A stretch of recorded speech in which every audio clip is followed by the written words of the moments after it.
Hello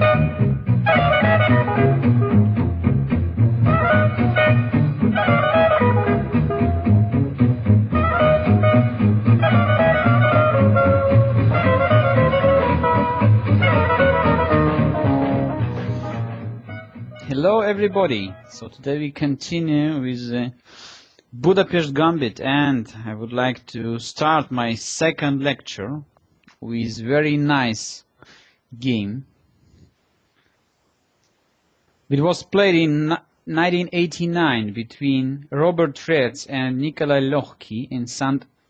Ingbert Open Tournament, which started with the famous Budapest Gambit. d4, knight f6, c4, e5, d takes e5, knight g4, and, as I said before, knight f3, one of the main continuations in this situation. Position after knight f3 almost forced black to play bishop c5. This move intending f2 pawn, and after e3 bishop on c1 is locked, so bishop cannot be developed anymore to f4, so white has to find just different diagonal for this bishop, and usually this is a b2 square.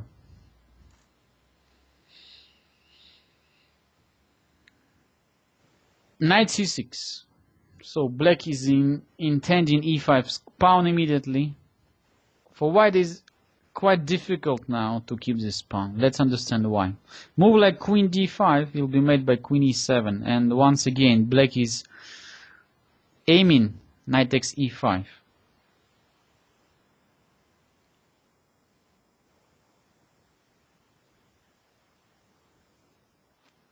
So move like queen d5, at the same time white is trying to keep his pawn on e5 and attack black's bishop on c5. Will be made by simple move queen e7, and white cannot save his pawn on e5.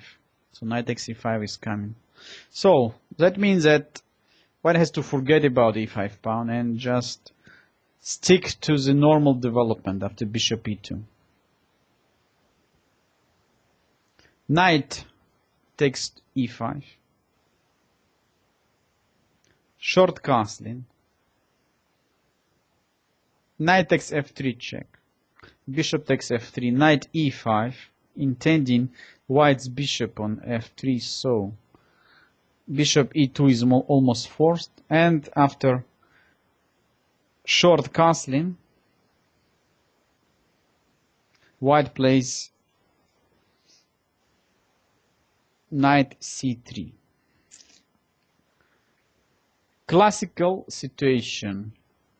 White is having, I would say, slightly more space because controlling the d5 and e4 squares, but black is having all his pieces quite nicely posed in the center, so knight on e5 and bishop on c5.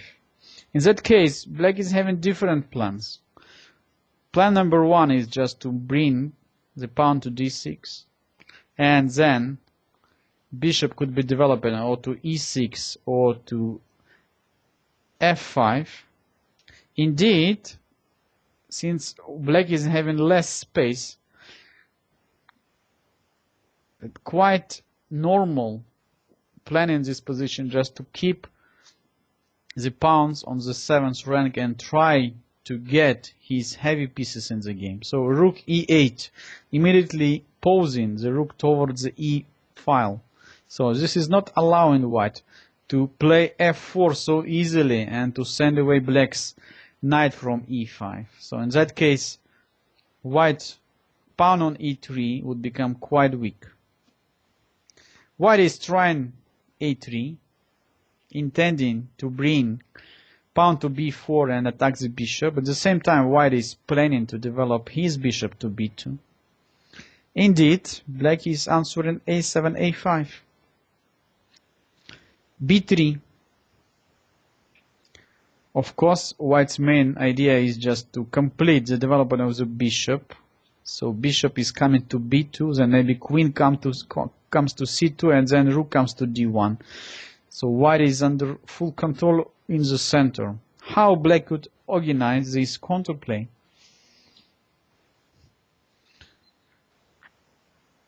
Old plan here starts with a standard move like d6, or even black could play something like b6 and bishop b7.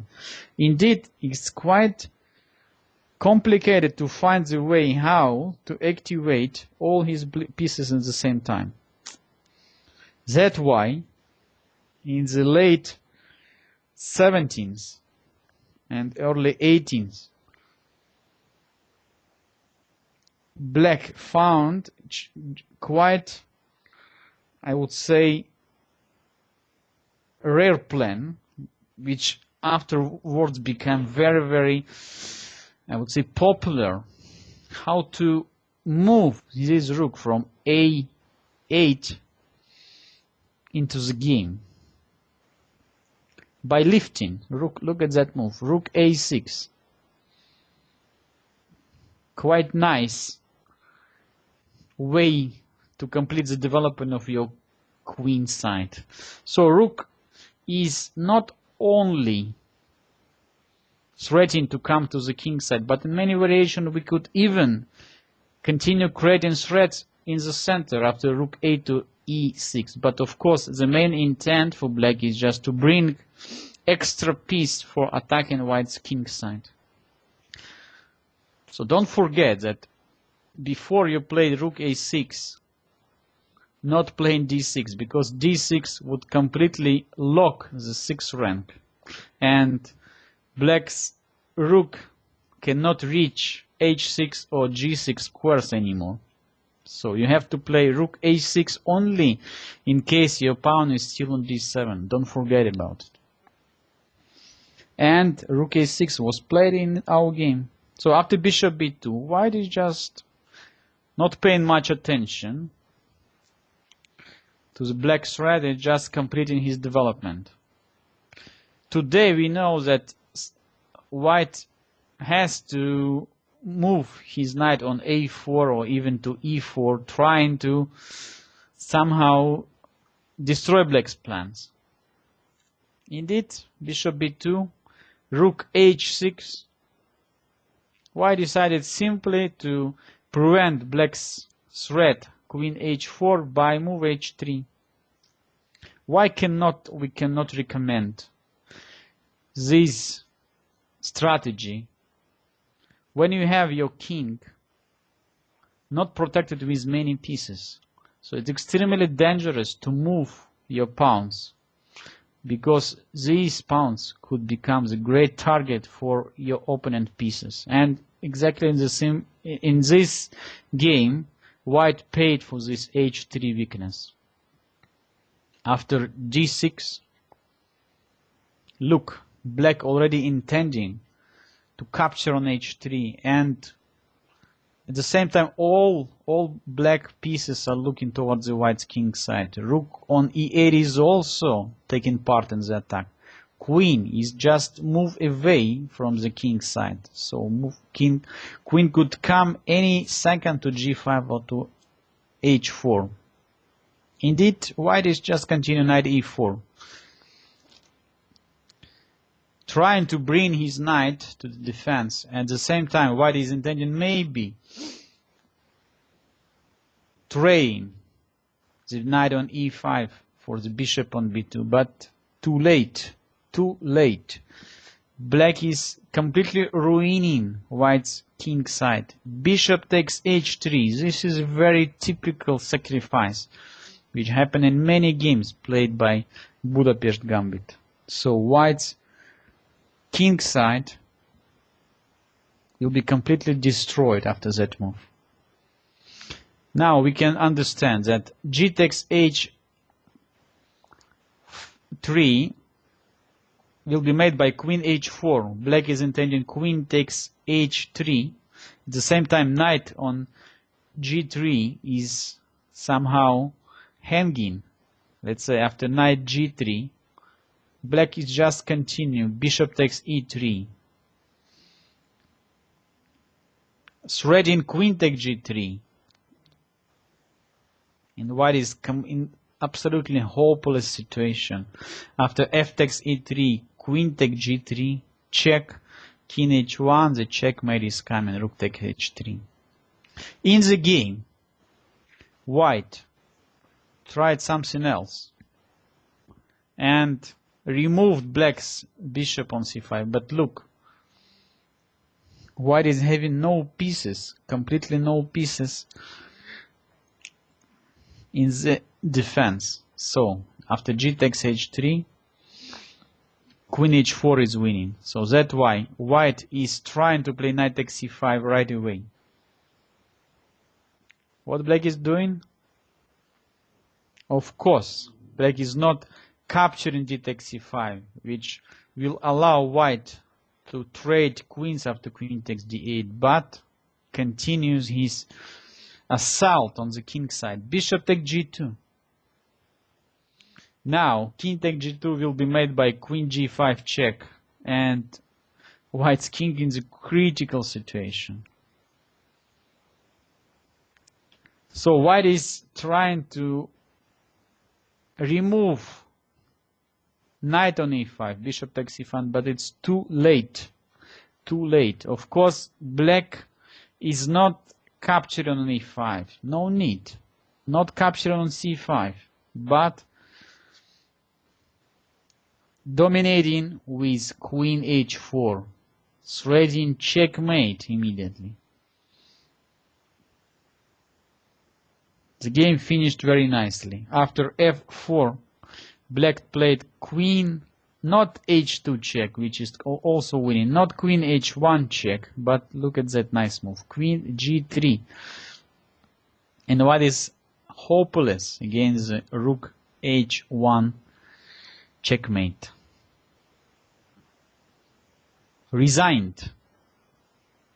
So this rapid attack happened in the game between Robert Reitz and Nikolai Lohki in St. Innsbruck Open Tournament, and this game once again showing that when you are playing against the Gambit system, you have to be extremely precise in defense. So you have to look after your opponent's threats, not allowing so easily to develop the initiative on the king's side, which is one of the main ideas in the Budapest Gambit. So black is trying to destroy white center and to create pressure over the center and over the white's king side. And I would like to show you one more classical game. This game, which was played in 1918 between Akiba Rubinstein and Milan Vidmar, which also was played with knight g4 line.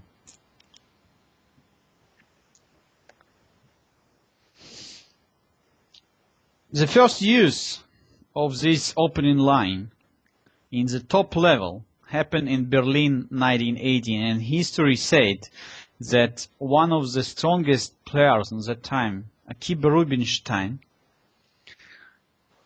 in his game against Milan Vidmar,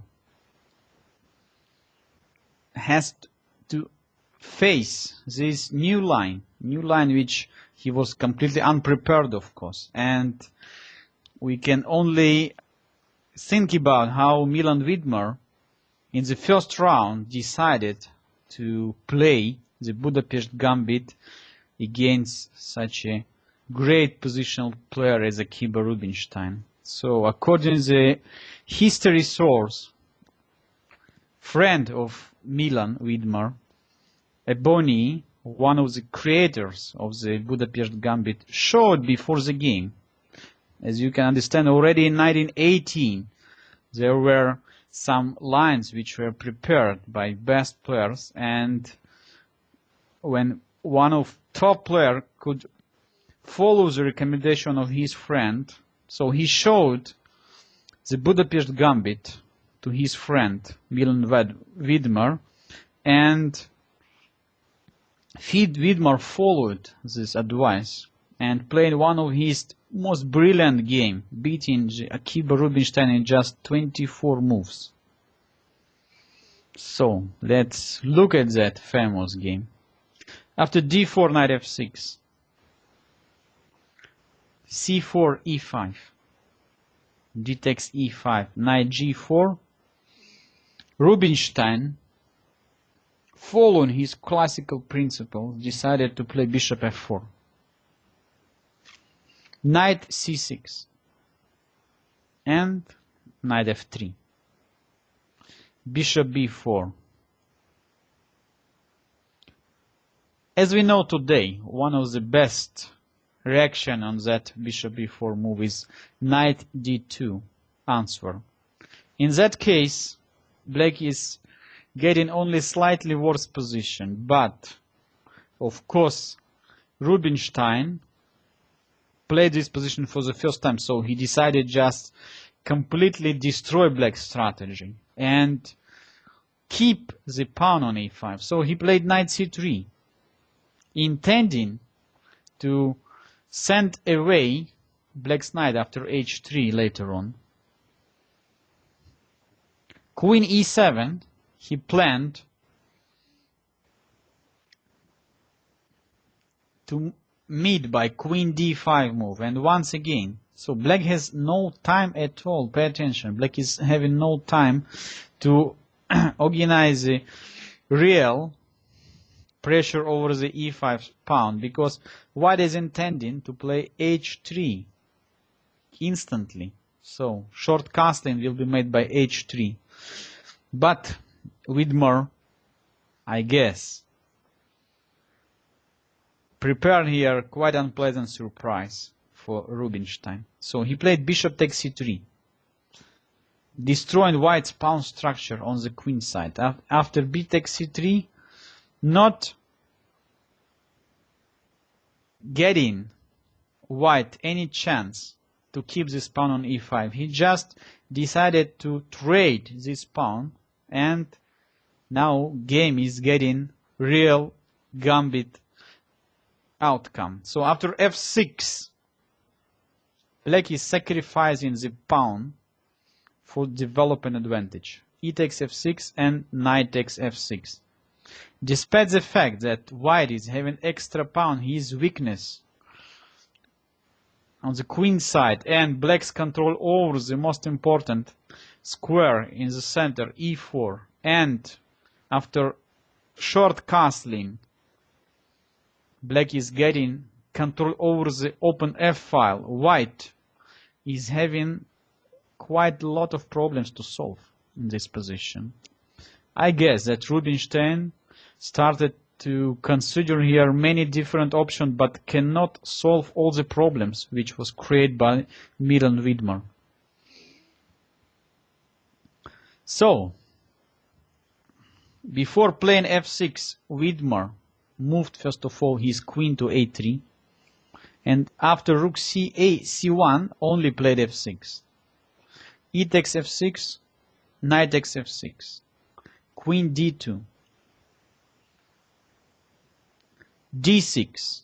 So now bishop is coming to the game.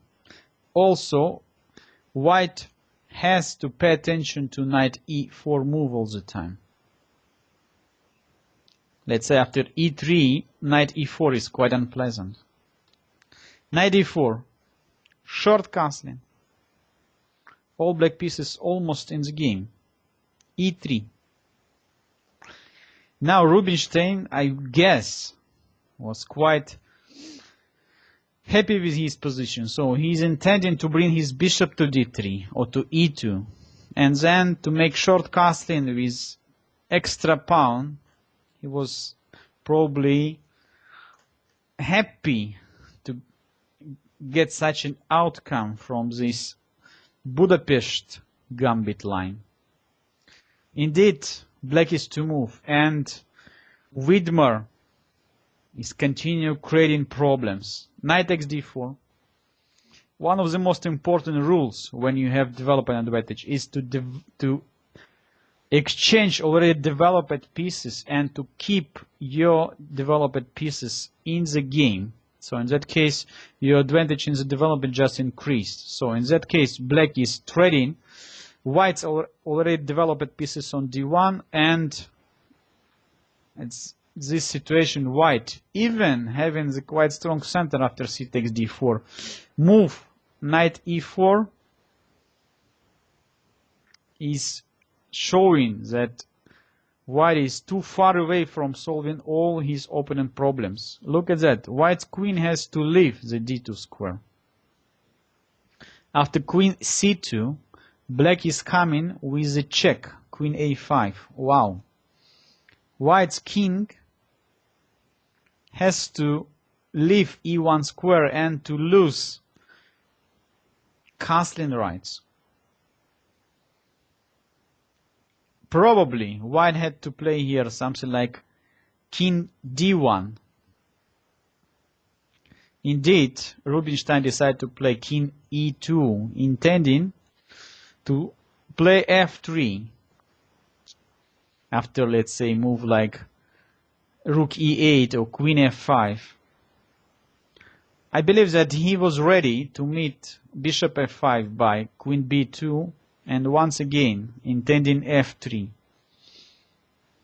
hoping to escape from this difficult situation. Indeed, here comes one of the most brilliant combinations by Milan Widmer. He is removing, first of all, white's second developed pieces, bishop, sacrificing the exchange. After e takes f4, white's king will find himself under fire of black's heavy artillery. Bishop f5. Ready knight g3 check, winning the queen. Queen b2 only answer. And rook comes to e8. Black is having exchange down. Not only exchange, also pawn and exchange down. But white's position of the king is just very bad. And we are not surprised that game is going to finish very, very soon. As I said before, development advantage is much more important than material. It's quite, I would say, unnatural to see Rubinstein king is such a difficult position, and to see Rubinstein, Akiba Rubinstein, one of the best, one of the most, I would say, classical players, after just 18 moves in such a losing situation with the white pieces. So he found his only chance to play king f3, otherwise black is just coming with his knight to d2 or to g3, and king f3, knight d2 check. Before the decisive attack, black is just decided to repeat the moves. So now where to go is when king is coming to f3. I guess that Widmer planned just to finish the game by bishop or bishop g4 or bishop g6. So Rubinstein is playing here king f3. Now Widmer had immediate opportunity to finish the game after h7 h5, intending bishop g4, and after h3 and h4 white's king cannot find any solution. So knight d2 is threats with a checkmate. So white's king is completely trapped in the mating net. Instead of playing h5, Widmer just decided to repeat moves and play knight d2 check, when after king g3 to play knight e4 once again. So Rubinstein had, of course, to play king f3 and to ask his opponent to find this best move h5, creating the maiden attack. But he decided to play king h4, which only helps black after rook e6. No way to stop rook h6 with the checkmate. So Rubinstein played bishop e2, rook h6 check, bishop h5, and this famous game finished after rook takes h5. Rubinstein resigned. Why? Because king takes h5 will be made by bishop g6, double check. Pay attention. So also bishop, also queen is attacking. And king g4 or king h4 doesn't matter. Queen h5 checkmate. Once again we see that white's king is made in the Budapest Gambit and cannot find any safe position on the board. So in the previous game, black completely destroyed white's king side. In that game, Milan Widmer is totally ruined white's center and came with all his pieces, created the decisive threats over the white's lone king. Why this white's king becomes so long? Because black exchanged white's already developed pieces and then sacrificed even his exchange for the white's bishop on f4. So after these great games, knight g4 becomes quite popular, and even on top level we were seeing a few games which played quite successfully with Budapest Gambit. I just like to name a few players like Alexei Shirov, Mamedyarov. By the way, Mamedyarov just in the last Amber tournament in Monaco in 2008 beat with the Budapest Gambit Vladimir Kramnik. If you like, you can watch this game on ICC library. And other strong players started to use quite successfully the Budapest Gambit.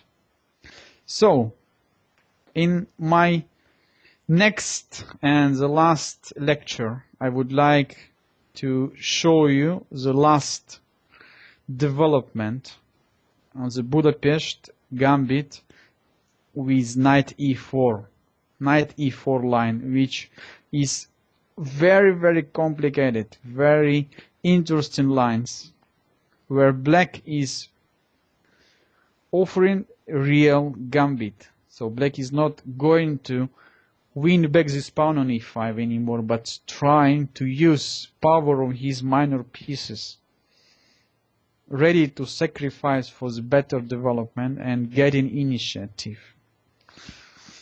Thanks everybody for watching, and follow me with my third lecture next time about the Budapest Gambit. Thank you.